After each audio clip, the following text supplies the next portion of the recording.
The New Orleans Saints just flipped the entire offense at minicamp, ladies and gentlemen. The backdrop, Fanatic Field. All right, is what we're doing today. What can Brown do for you? I'm real khaki hombre over here. Check this out, ladies and gentlemen. Boom. The cup, the mug is in that building, drinking out of it. First time drinking out of it on camera. There you go. Boom. The cup will be, or the mug will be for sale soon. Getting all of that set up. Maybe by the end of this week or middle of this week. Who the hell even knows? All right, let's go to the video. Nobody expected the New Orleans Saints to flip the energy of their entire franchise this fast. Nope. Nope, that's not true. I did. And it was pretty obvious to see, not going to lie. I mean, this is one of those things where all the toxic stuff that was happening was gone. We've talked about it for weeks now, months now, honestly, that in any situation, if you have a problem and the problem is removed, you can assume things are going to get better. And then you toss in, the 9 draft picks, the new coaching staff, all that stuff, like the good decisions being made by the front office. And yeah, I mean, I think everyone should have seen this coming. Everyone should have seen this new energy, new era, new chapter.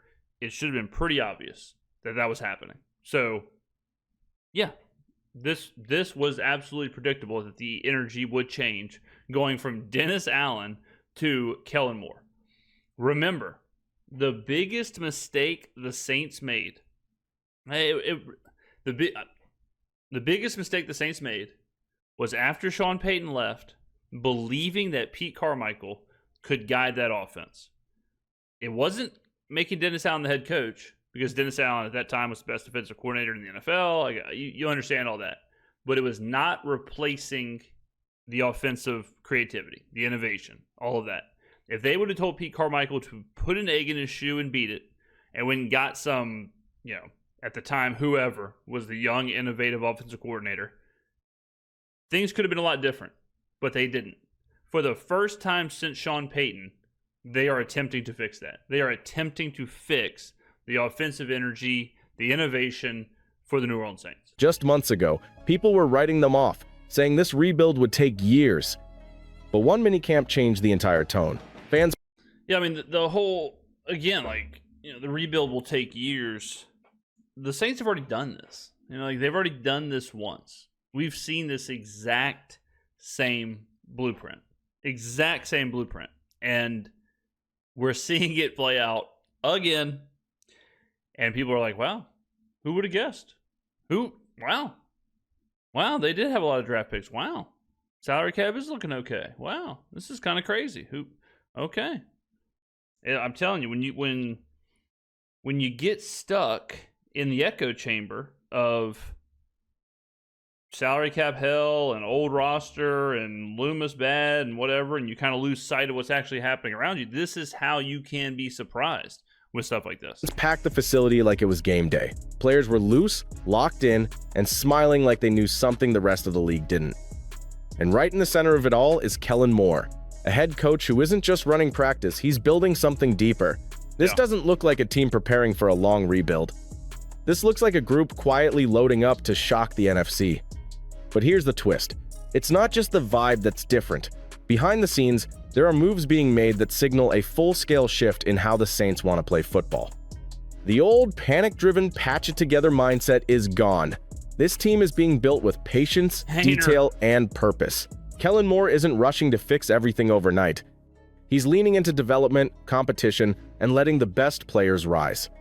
Whether it's team paintball events, full attendance at minicamp, or veterans showing up looking sharper than ever, the message is loud. The Saints are not playing around. I mean, even like the Cam Akers thing, right? So we signed Cam Akers, which it really isn't that big of a deal. But anytime you're looking at camp signings or tryouts or whatever, don't look at it like, well, is Cam Akers going to compete for the the backup running back position, or is he going to push Alvin Kamara? What you need to look at it is he better than the last person on the roster, right? Because that's all these camp tryouts are, is filling out the roster.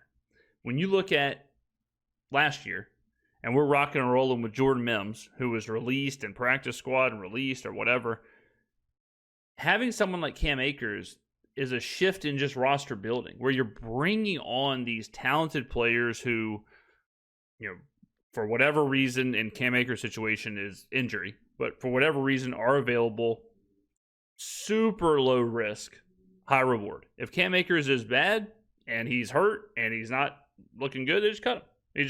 That's it. He's just a camp tryout guy. It is what it is. If there's something there, that's how you find diamonds in the rough, and that's how you bolster that roster and you add depth. This isn't about hype. It's about control, and that control starts with how they handle their offense. Because once you look at the offense, things start to get even more interesting. Alvin Kamara is finally back on the field.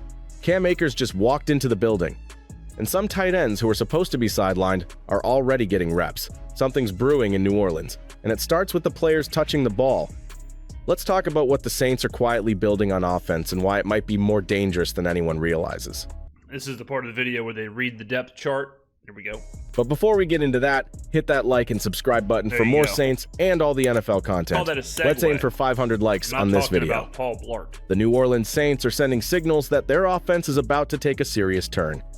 Alvin Kamara is finally back on the field for the first time this offseason, and his presence alone changes the entire rhythm of this unit.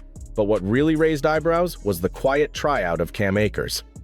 A former starting back with nearly... Yeah, I don't think that should not raise eyebrows at all. Like, we don't want... This is going to sound weird, but if Cam Akers is a high-impact player this season, something went wrong.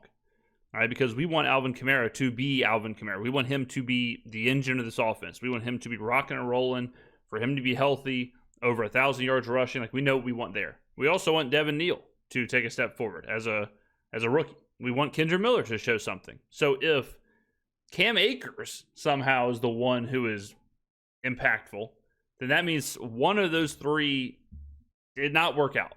All right, so I don't think, like, the Cam Akers thing is fine, but we already have our guy. Like, we have Alvin. He's the man. 800 rushing yards and 7 touchdowns in his last real season of production. Akers isn't showing up for reps if there's no intention behind it. This isn't a depth move. This is a calculated look at a potential weapon or trade asset. Yeah, it absolutely is a depth move. And it hints that Kellen Moore isn't fully satisfied with the current running back room. But the backfield isn't the only place shifting.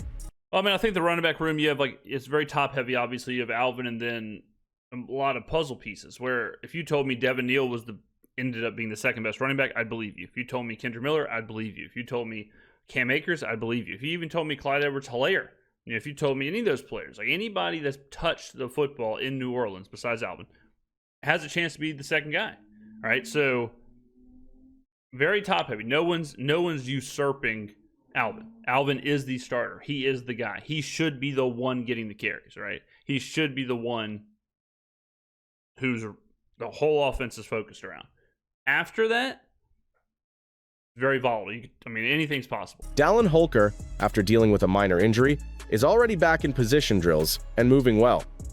Foster Moreau, who was injured late last season, is also back doing work off to the side. These tight ends weren't expected to return this early. And if they're ahead of schedule, it means the Saints might finally get the depth and versatility they lacked in this room for years. Kellen Moore's offense depends on matchups, and this group is starting to give him some real options to play with.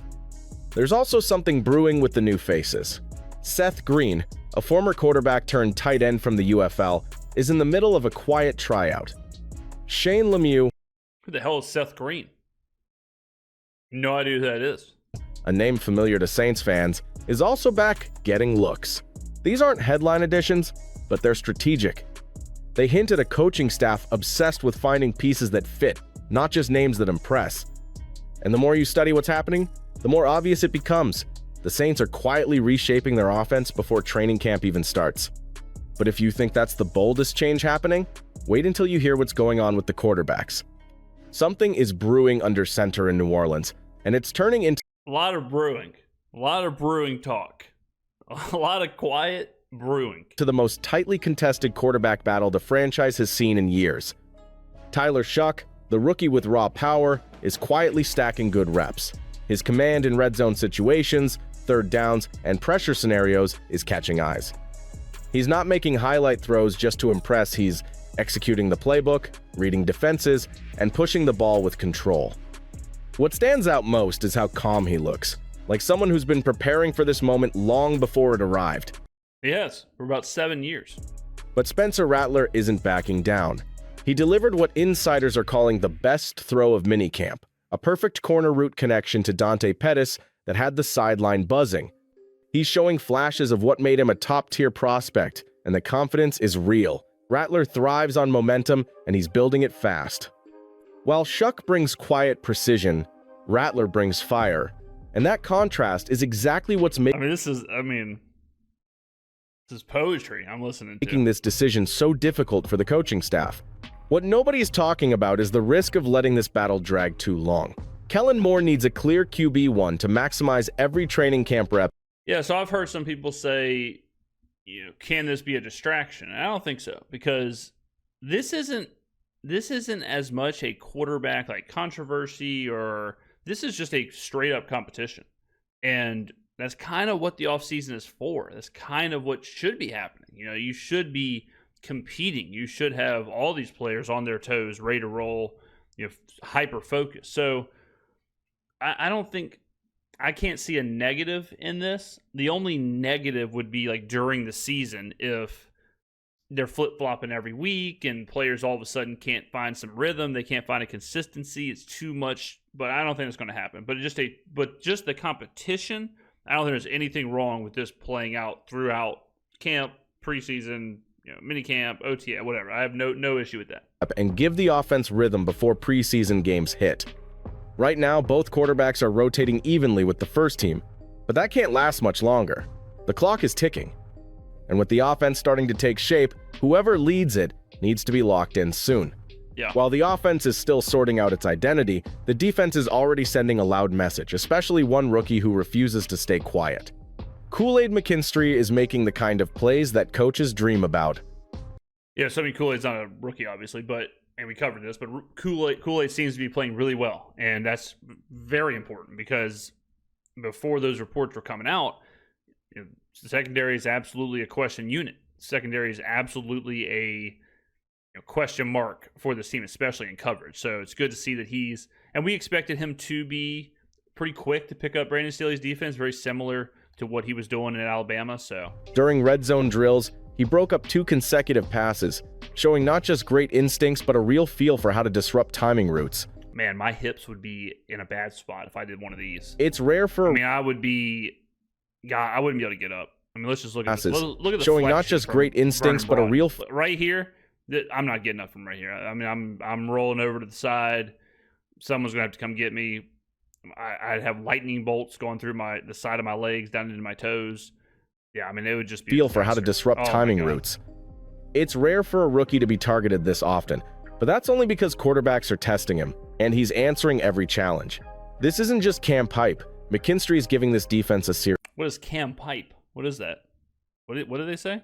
This isn't just what? Targeted this often, but that's only because quarterbacks are testing him, and he's answering every challenge. This isn't just camp hype. McKinstry's giving this defense a serious edge. Camp hype, okay. But it's not a one-man show. Quincy Riley has quietly transitioned from position drills into full team reps, proving he's progressing ahead of schedule. Rico Payton and Alante Taylor are also in the mix, giving the secondary a young but dangerous energy. I think Rico Payton, he might have had the highest coverage grade last year, or maybe second highest. And then there's Jonas Sanker. Just a day after snagging an impressive interception in drills, he was mysteriously absent from practice. No official word yet, but his quick impact left a mark, and his sudden disappearance adds a layer of tension the team can't ignore. This group isn't just fast, they're smart, physical, and playing with a chip on their shoulder. The competition in the secondary is pushing everyone to level up. Same story, right? Like competition. Like an American Gladiators episode I'm looking at here, but competition everywhere is good. And that's kind of what this camp and this offseason so far has been built on. And it's clear the coaching staff is watching closely. With Brandon Staley now overseeing the defense, all eyes are on how these young corners fit into his system. The early signs are promising, but the biggest test is still ahead. Because the Saints don't just need a good defense, they need playmakers. And if the veterans are paying attention, they know the future is already coming for their jobs. But one name missing from full-speed reps might still change how this group lines up. Taysom Hill has always been the wild card in the Saints playbook, but now he's facing a different kind of challenge time. After suffering a major knee injury late last season, Hill hasn't taken part in any drills so far. Yeah, I mean, super hurt. Like, super, super hurt. And it's kind of the same old song and dance where I love Taysom like a brother, but at this point, it does feel one of those things where it's like, all right, you know, maybe if he's healthy and he's on the roster and he's available, there's no doubt in my mind Kellen Moore will be able to get a lot out of him, right? But I don't think we should be putting any like stock into, well, Taysom will be our whatever second best running back. Taysom will be the focal point of the offense. Taysom will be this. Taysom, it's like, if he's complementary to what we're doing when he comes back, okay, cool. But I think a lot of the like him being the focus is probably behind him. He's been visible around camp, watching from the sidelines, but the clearest update is this: there's still no official timetable for his return. Yeah. At 34 years old, coming back from an ACL tear isn't just about healing. It's about whether his body can still handle the explosive style that made him so dangerous in the first place. What makes this situation even more complicated is how much Kellen Moore still believes in his value. Behind the scenes, there are whispers that Hill will still have quarterback packages when he returns. He might. I mean, yeah, he certainly might. And would not be, if he's healthy and available and all that stuff, it wouldn't be crazy to think that he would be the guy doing the tush push, or he'd be the guy doing some of that fourth down, third down. And I also think if he's not, Hunter Deckers might be that guy. You know, like that might be what he's doing. So there's no doubt Kellen is tinkering with how he's going to utilize some like off packages, some weird packages with the quarterback position. And that Moore wants to keep his unique skill set alive in the offense. But that only works if Hill is physically ready, and right now, nobody can say for sure when that will be. It's a waiting game, and every day without reps creates more questions than answers. Hidden behind the bigger headlines, the Saints special teams competition is turning into one of the most surprising storylines of minicamp. Blake Grupe came out firing, hitting all 6 of his kicks, including a booming 61-yard field goal that had teammates buzzing. His consistency and polish from last season are starting to show again, and it's clear he's not letting go of this job easily. But then came Charlie Smith. It's funny, the last year, like it's just crazy how much happens in a year, but I mean, it doesn't seem that long ago, the big conversation was about Blake Grupe. The rookie from overseas not only matched Grupe's 61-yarder reports, say his kick would have been good from over 70. That kind of leg power is rare, and suddenly, what looked like a secure spot has turned into a serious battle. And the fun didn't stop there. In a light moment that went viral, Justin Reed and Davon Godchaux lined up for field Yeah, Justin Reed, I think 1 for 2. Godchaux, not so much. Goal attempts of their own. Reed made an extra point. Godchaux, not so much. But while fans laughed and teammates cheered, the message behind these moments was clear. Kellen Moore is building competition, energy, and culture in every part of this team, even the ones that rarely get the spotlight. It's no longer just about offense and defense. Every unit is earning their keep. Now the question flips to you. Who do you think wins the quarterback battle?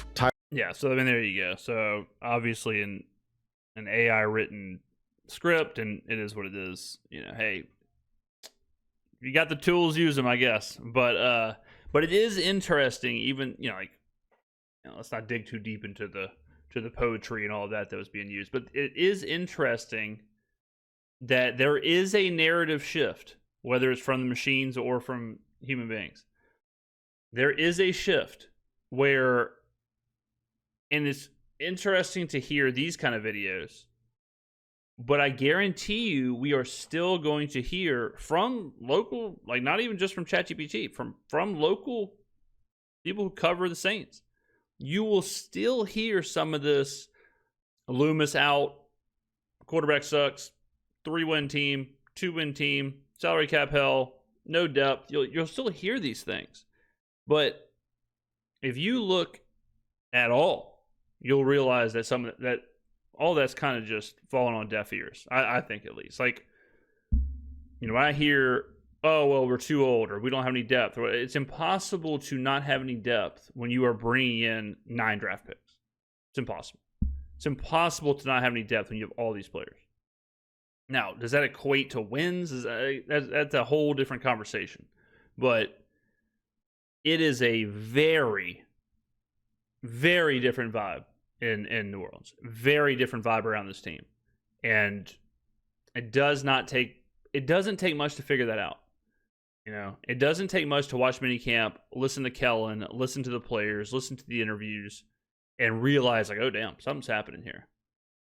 And to juxtapose that with, a lot of the copy and paste doomer kind of stuff from the last, 3 or 4 years is kind of wild. I had a comment today, or maybe yesterday, but the comment was something like, this team will never win with Mickey Loomis. And I was sitting there looking at the comment, and I was like, I wonder if this is just like a bot. Like, I wonder if this is just like a bot who's set on a timer to just post that comment every 2 months, just slide in there, boom, post the comment, go back on your timer. Because it just seems so out of place. And that's kind of where we're at with a lot of these like super negative comments or super doomer comments. They just seem out of place with this current landscape of the team. And that is culture building 101. That is identity 101. When those comments start to seem out of place, that's when things are working. When all of what we've heard previously, salary cap hell, old roster, no depth, Mickey Loomis out, blah, blah, like just all the same stuff. Even the vet quarterback thing. We've been joking around about the vet quarterback thing.